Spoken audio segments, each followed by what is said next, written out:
Barreto e Cassiano Schneider analisam os principais acontecimentos da política no Brasil e no mundo. Está no ar, Política com Pimenta.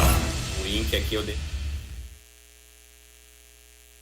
E aí, por alguma razão, não aparecia, não estava aparecendo, eu tinha que buscar a conversa lá, lá em início de abril. Vamos lá então, que nós já estamos ao vivo aqui no Repórter Cultura, edição desta quinta-feira. E é isso aí, esses são os papos que rolam aqui nos bastidores do Política com Pimenta. E agora já estamos no ar aqui com mais uma edição nesta quinta-feira, dia 13 de junho, cumprimentando aqui os nossos comentaristas. Vamos lá, Cassiano quase perdeu o sacolão hoje, mas chegou aí arranhando o horário. Um abraço, Cassiano, muito bom dia, seja bem-vindo. Muito bom dia, Odair, bom dia, doutor Sérgio, e bom dia também a todos os ouvintes da rádio.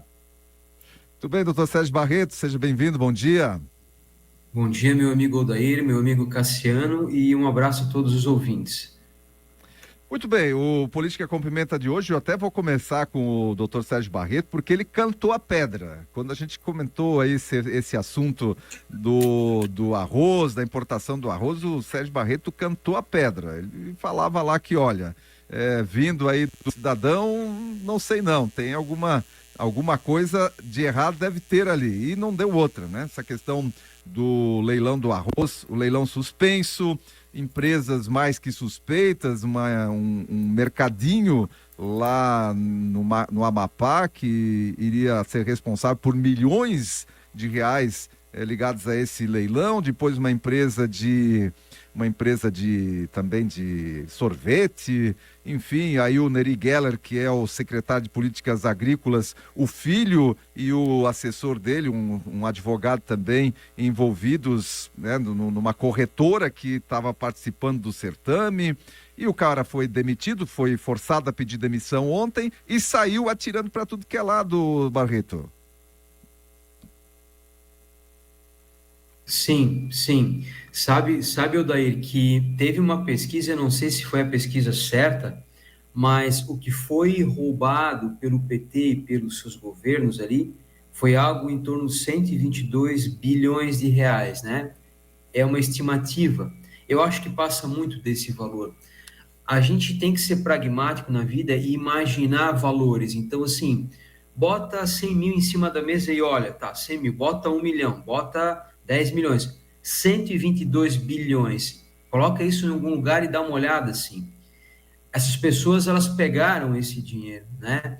E o dinheiro, em qualquer lugar do mundo, ele tem poder. O dinheiro, ele tem poder. Se você entrar numa loja da Rolex com 110 mil reais, tu compra um relógio. Se tu chegar no local, tu compra um imóvel. O dinheiro, ele tem poder, e na política muito mais. Então, quando se trata do Lula, eu tenho na minha cabeça uma coisa, não sei se eu estou certo. A natureza, ela não dá saltos. Eu sou um advogado criminalista, por exemplo. Eu sou muito objetivo na técnica processual. Só que não adianta o cara que praticou 5, 6 crimes, chegar no meu escritório e falar, eu mudei, eu não faço mais isso, eu virei evangélico. Não, cara, não. A natureza, ela não dá saltos. Uma árvore, ela não vira uma árvore de 20 metros do dia para a noite, ela demora um século. Então, o Lula, quando se trata dele, eu pensei, importação de arroz. Quando você está no governo, você tem um poder muito grande. E as coisas passam na tua frente. Passam a todo momento. Quando ele insiste numa importação de arroz, não tem outro caminho. Qualquer pessoa razoavelmente inteligente vai perceber. O cara tem um histórico de corrupção. O cara quer importar arroz sem necessidade. Alguém está ganhando muito. Quando o PT tinha na meta dele, por uma ideia do José Dirceu, eu sou amigo de um cara que ele tem pós-doutorado em Harvard. O nome dele é Oswaldo Agripino. Esse cara é advogado de direito marítimo e portuário. Esse cara mora em Itajaí. Esse cara pilotava navio, depois virou advogado, pós-doutor em Harvard ele é. Ele coordena o curso de doutorado e mestrado da Unicelv na área dele, da Univale, perdão. Esse cara me disse que José Dirceu uma vez, ele se viu num escrito, porque ele lê muito. Quando ele veio para Timbó, eu trabalhava na prefeitura, eu dei o livro da história de Timbó, eu dei para ele 11h30 da noite. 11h30 da noite no jantar.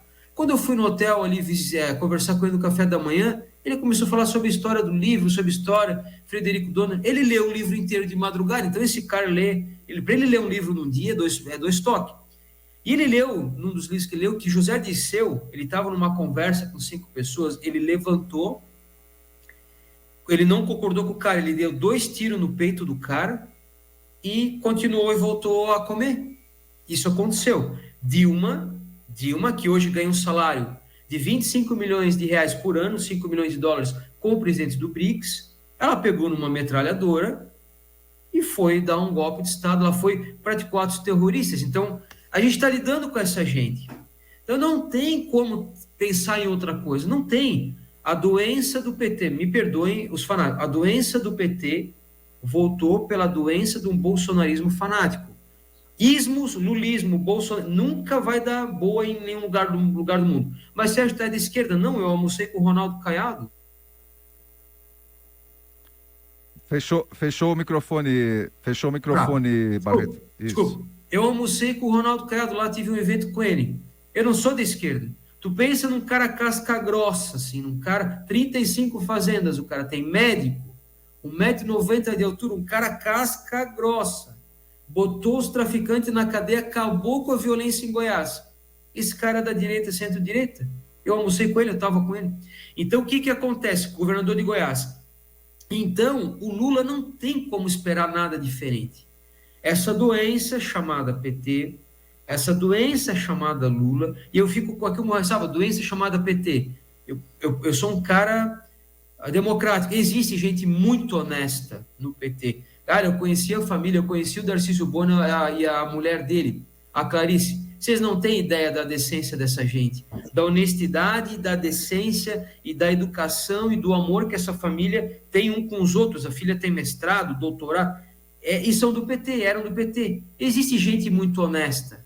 Não vem me dizer que o Olímpio Tomil, lá de Ideal, é desonesto. Não, é um cara honestíssimo, um cara correto. Então, não é doença do PT, perdão. Essa doença de Lula, José Dirceu, essa cambada aí, não tem como ser diferente. Porque eles já fazem um negócio, para o negócio ter dinheiro na jogada, aí tem lá um lugarzinho lá no norte do estado que recebeu arroz, eu não entendi muito bem.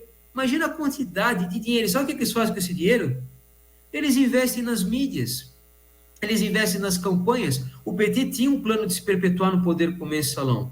Ele pegava o dinheiro das tiranias que ele passava para aqueles ditadores da África lá, ele dava 1 bilhão, voltava 500 milhões. O cara deu Rolex para ele de 3 milhões de dólares, cheio de diamante. Aí ele pegava esse dinheiro, o que ele fazia? Ele comprava o parlamento. Inclusive, Valdemar da Costa Neto, que hoje é o presidente do PL, recebia dinheiro dele. É um fato, me perdoe.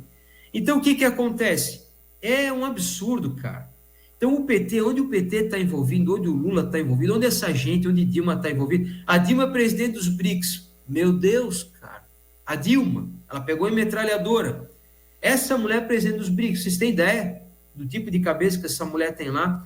Então, nós precisamos, primeiro, confiar na democracia. Não é atacando a instituição que a gente chega a algum lugar, mas tirar essa gente pelo voto, tirar a Lula e esse bando pelo voto e colocarmos uma pessoa forte, conservadora, de direita, centro-direita, que fortaleça as instituições, não denigre a imagem de ninguém, fortaleça e combata o crime, e porque não tem saída. O PT, desculpa, volto a falar, não é o PT, mas essa gente, essa quadrilha que se formou, não tem saída. Eles sabem como roubar, eles sabem como fazer, eles têm os caminhos, eles têm os meios, e isso para o país é uma tragédia sem fim.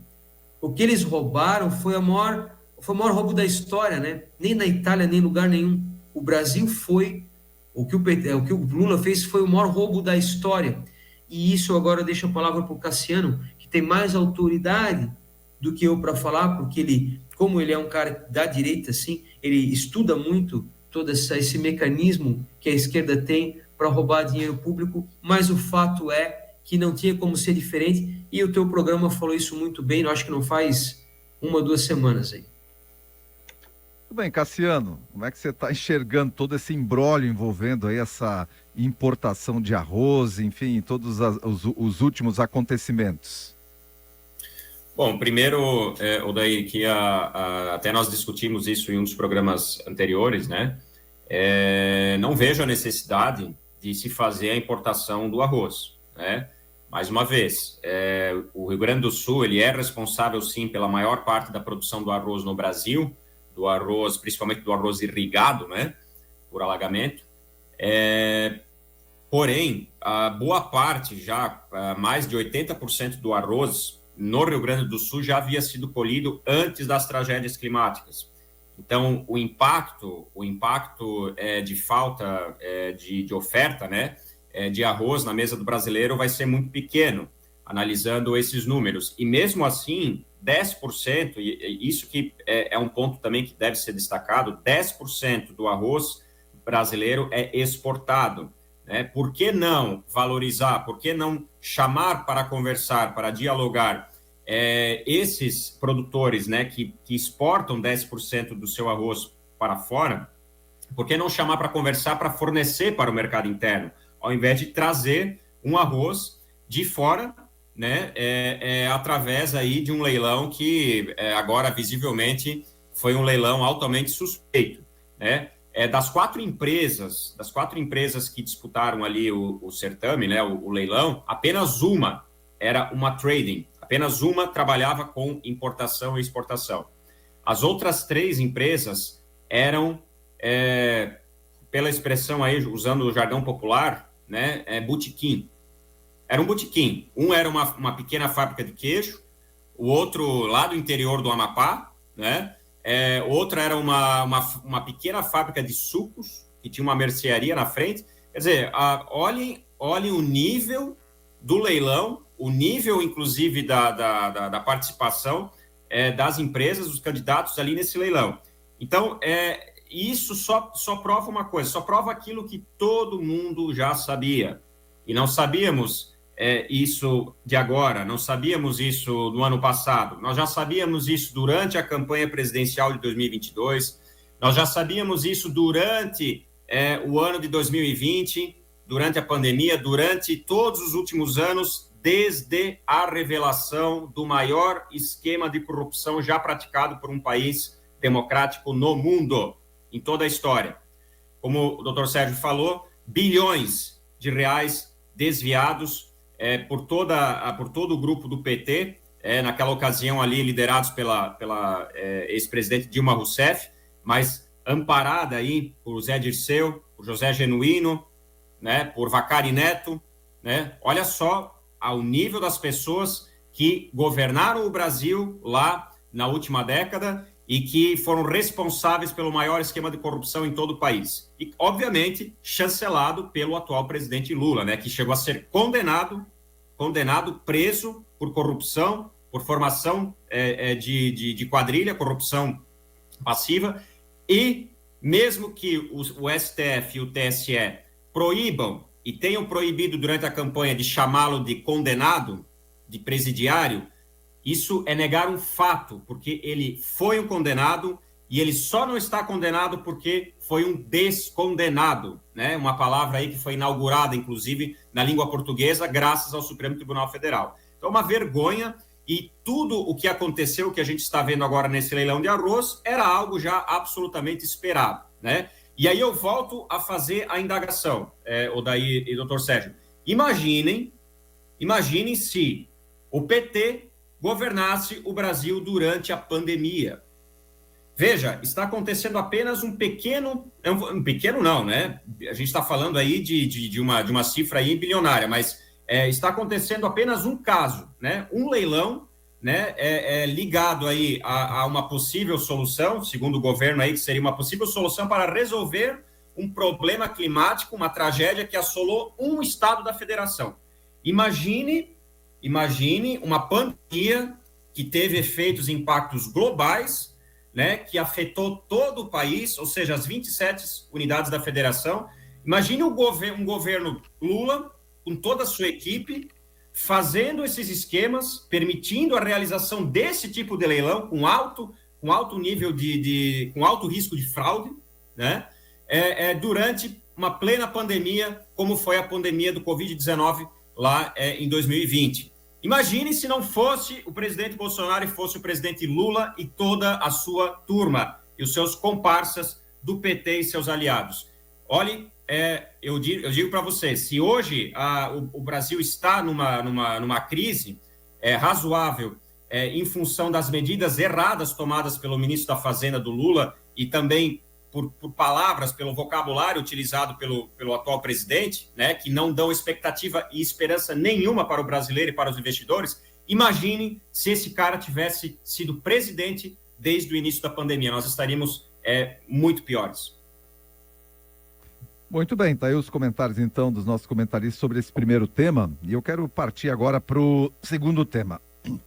Está tramitando lá no Congresso Nacional um projeto que equipara aborto a homicídio. Logicamente que tem características e é a partir do 6º mês da gestação, né? É a partir do 6º mês da gestação.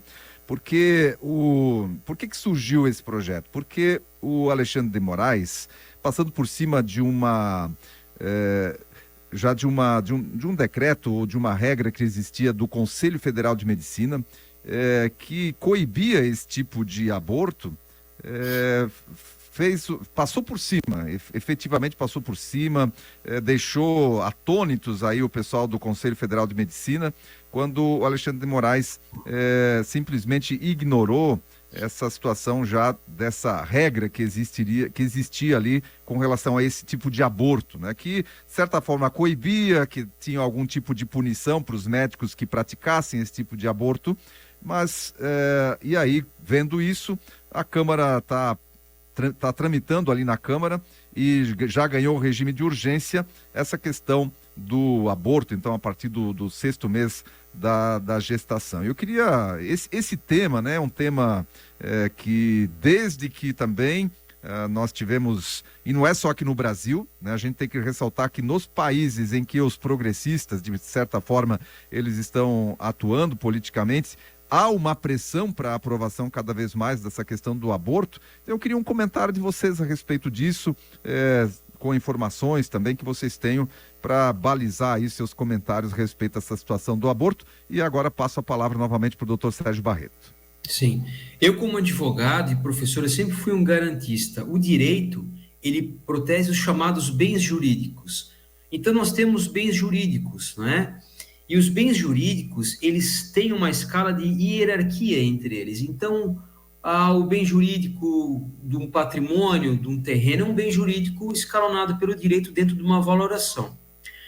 Nessa valoração e de escala hierárquica dos bens jurídicos, o direito à vida é o direito, para mim, e para melhor doutrina, com uma escala de hierarquia superior a todas as demais. Nenhum direito é mais importante que o direito à vida. E a gente entra num contrassenso de normas jurídicas, porque o artigo 2º do Código Civil estabelece o seguinte: o direito põe a salvo, vírgula, desde a concepção, os direitos do nascituro. O que é o nascituro? O nascituro é aquele que ainda não nasceu. Nascituro é aquele que está no ventre materno. A concepção é o quê? É o espermatozoide com o óvulo. Então, você teve espermatozoide com óvulo, você teve a concepção. Não adentrando em religião, porque religião, em que pese eu acho que a religião e a ciência, elas têm que andar juntas, porque todo tipo de ignorância e cegueira religiosa, ela vem quando você não tem a ciência junto dela. Mas a ciência e a religião, dentro de um aspecto espiritual, todos sabem que a partir do momento que existe a concepção do espermatozoide com óvulo, nós temos uma coisa chamada espírito. E esse, dentro do conceito agora religioso. E esse espírito é uma vida. Quando você corta esse elo da concepção, você desprende o espírito, e aqui você tem um problema, você tem um homicídio. Qualquer tipo, eu estou falando por mim, não falo pelos outros, qualquer tipo de violência que você tem contra uma vida, você é um homicida. E o homicida deve responder, na minha opinião, dentro da lei dos homens, que é a lei dentro de um Estado de direito soberano, e deve responder pela lei de... Deve responder dentro de uma lei também, na minha opinião divina, de acordo com o seu livre-arbítrio, porque quando eu tiro a vida de alguém, eu interrompo a marcha do progresso desse espírito, eu interrompo a marcha do progresso dessa vida. Vindo de uma esquerda insana, a gente não esperaria outra coisa, porque eles não respeitam a vida. Quando eles saqueiam os cofres públicos, eles tiram de quem isso? Eles tiram do Papai Noel? Não, eles tiram das pessoas, eles tiram da saúde, eles tiram da infância e da juventude, eles tiram o dinheiro das pessoas para uso próprio, quando eles saqueiam os cofres públicos. Então, a grande verdade é que, vindo de uma esquerda, eu não espero outra coisa. Agora, isso não pode acontecer com quem é centro-direita, com quem é direita. Por quê? Porque nós que temos um cunho conservador, a gente não pode tolerar esse tipo de coisa. E não é sexto mês, não é isso. A concepção, o artigo 2º do Código Civil. O Código Civil demorou 20 anos para ser reformado. Não é uma lei qualquer, não é uma emenda constitucional. Se ele diz que a lei põe a salvo desde a concepção os direitos do nascituro, vocês sabiam que a criança que está no ventre materno tem doutrina que diz que ele é passível de dano moral? Sabia disso? Dano moral. O cara que não nasceu. Pô, se o cara que não nasceu é passível de dano moral, ele já tem os direitos da personalidade. Se ele já tem os direitos da personalidade, como é que alguém pode vir e pode dizer, pode matar no 2º mês, mas a partir do 6º não? Não tem lógica. Não pode praticar o aborto sob nenhum aspecto. Questões de violência sexual, a gente entra num outro patamar de bens jurídicos, porque é um bem jurídico que também é a vida. A mulher que for estuprada, isso é um baita de um problema. Isso é uma questão aí que, imagina você ser estuprada e você ter que carregar uma criança por 9 meses. Aí os direitos da individualidade, que são conexos aos direitos ali da personalidade, que é o direito da individualidade daquela que foi violentada, aí se equiparam e aí é uma outra situação. Agora, aquele indivíduo que tem saúde, que teve uma gravidez, né? Vocês sabiam que na época do carnaval, que é a etimologia de carnaval, podem falar que não, mas é essa, porque eu estudo. Carnaval significa, na sua etimologia, a carne nada vale. E nesse bacanal louco que a gente vive no mundo, vocês sabiam que o índice de gravidez, principalmente no norte e no nordeste, dispara? Nasce 5, 8 mil crianças em Salvador, depois de um tempo ali. Então as mulheres fazem o que querem, aí vão, o que elas fazem depois? As que têm filho, as que não têm, praticam aborto. A Mansão do Caminho, comandada por Divaldo Franco, que é um orador, um orador espírita, ele tem 5 mil filhos adotivos. Ele tem 5 mil filhos adotivos. Como é que ele banca isso? Ele ganha muito dinheiro com as obras dele e dá tudo para caridade. Então, a verdade é que é o seguinte, o indivíduo que tem saúde, a mulher, ela teve a concepção e engravidou, na minha opinião, se não for por violência, deveria ser considerado um crime. Praticou o aborto, foi descoberto, médico e quem praticou o aborto, pena como de homicídio, porque é um crime contra a vida. Estou dando a minha opinião. É um crime contra a vida, né? Os estudiosos das filosofias que estudam a espiritualidade falam isso, que ligou o óvulo com o esperma, já tem um elo fluídico com o espírito, e nós somos o quê? Nós somos carne? Não. Não. Pega qualquer doutrina filosófica, budismo, cristianismo, espiritismo. Nós somos espíritos. Nascemos da água e do quê? Da carne, não. Da água e do espírito, cara. O espírito é eterno, não morre. A carne morre. Então, me perdoa, é um crime contra a vida e, como tal, deveria ser punido.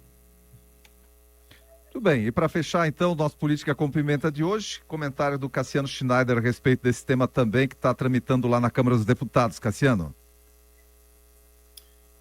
Bem, a legislação hoje brasileira, ela estabelece, ela proíbe, né? Ela veda a prática do aborto, e é uma legislação, inclusive, já datada de 1940, né? Lá de quase 100 anos atrás.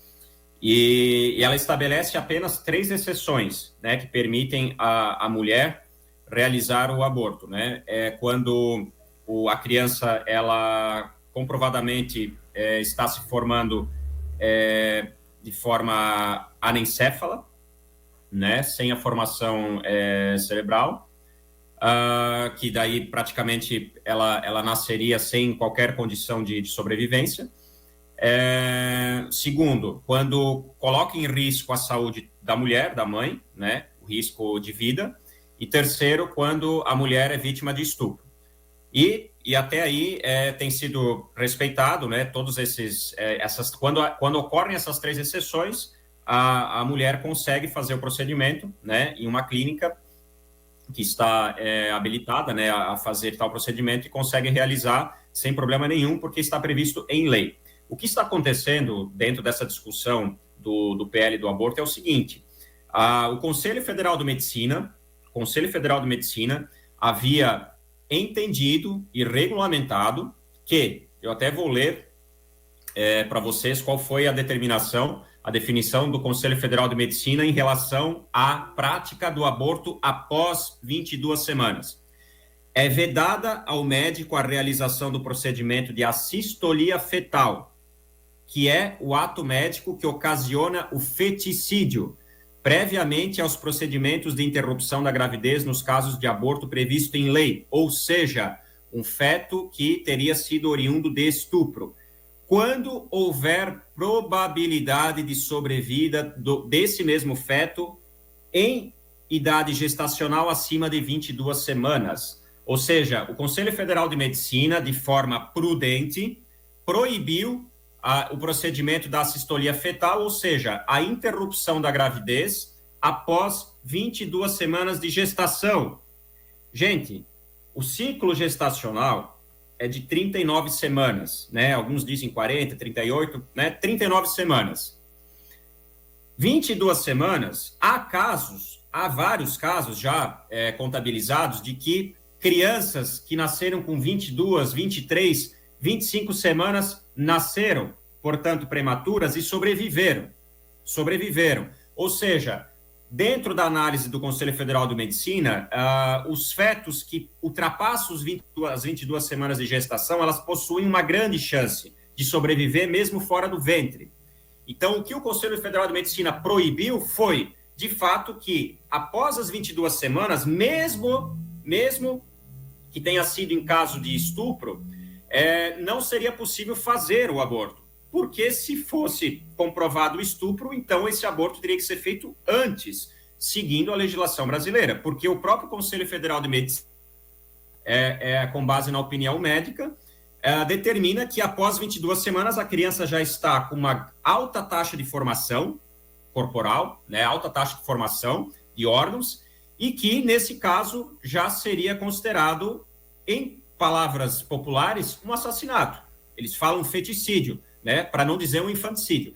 Então, o que o Alexandre de Moraes e o Supremo Tribunal Federal fizeram foram suspender essa regulamentação do CFM. E aí isso provocou uma discussão agora de deputados do PL para justamente criar uma nova legislação, né, para fazer um adendo à legislação atual, dizendo o seguinte: então se o ministro Alexandre de Moraes está querendo tomar uma decisão por conta própria para que permita que crianças que os fetos após 22 semanas sejam retirados do ventre, né, que a mãe tenha a gravidez interrompida, então nós vamos endossar a legislação e vamos proibir e considerar homicídio, né? Vamos considerar, na verdade, um infanticídio, que após 22 semanas, mesmo em caso de estupro, está proibido fazer aborto. E não precisa mais o CFM para decidir isso, e muito menos Alexandre de Moraes.